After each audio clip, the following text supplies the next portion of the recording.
I know it sounds crazy. Trust me, I would think it was crazy if I heard it from anyone else. I almost hope that I'm crazy. Maybe everything has been some massive hallucination, and I'm actually in some sterile, white room muttering to myself. That's less scary than the idea that all of this is actually happening, that somehow a house has been following my entire life. But I digress. I'm not asking you to believe me.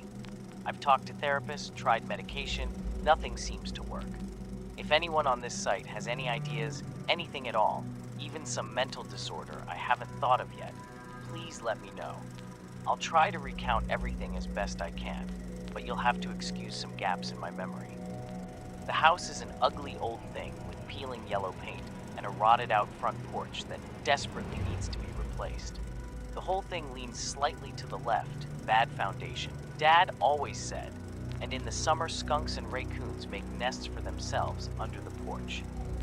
How the place didn't end up condemned is beyond me, but Mom and Dad always did their best to make it a home for me and my baby brother, Ethan.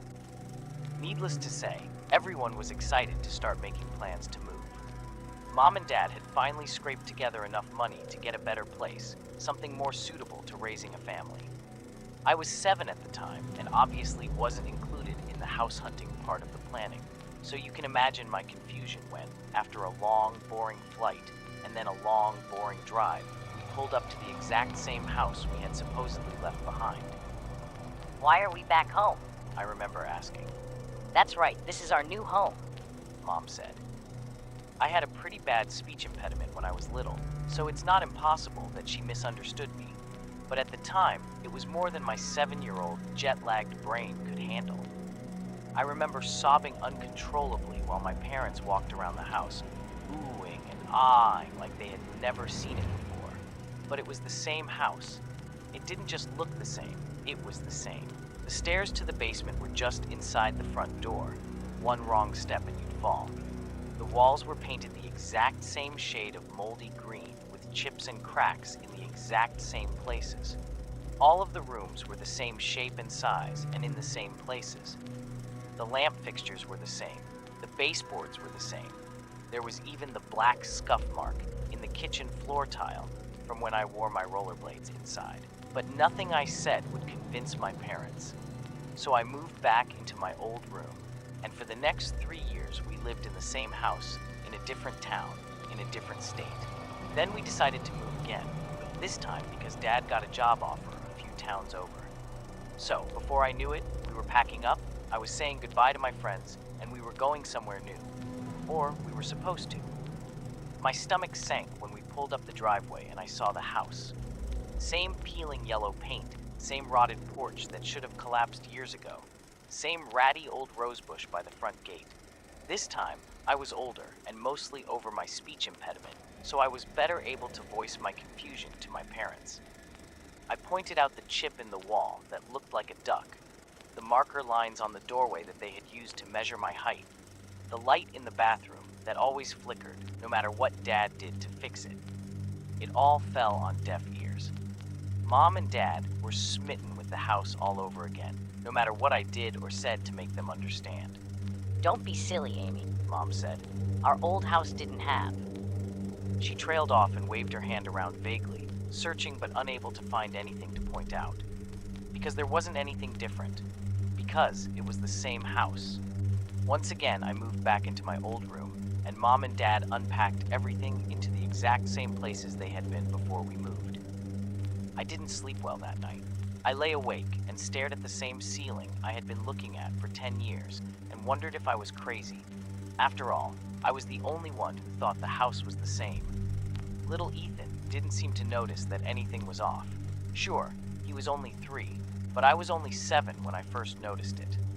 Would I have noticed when I was Ethan's age? Thinking in circles was making me thirsty, and I got up to get a glass of water. I had all of the squeaky floorboards memorized, so I could slip down the hallway without a sound.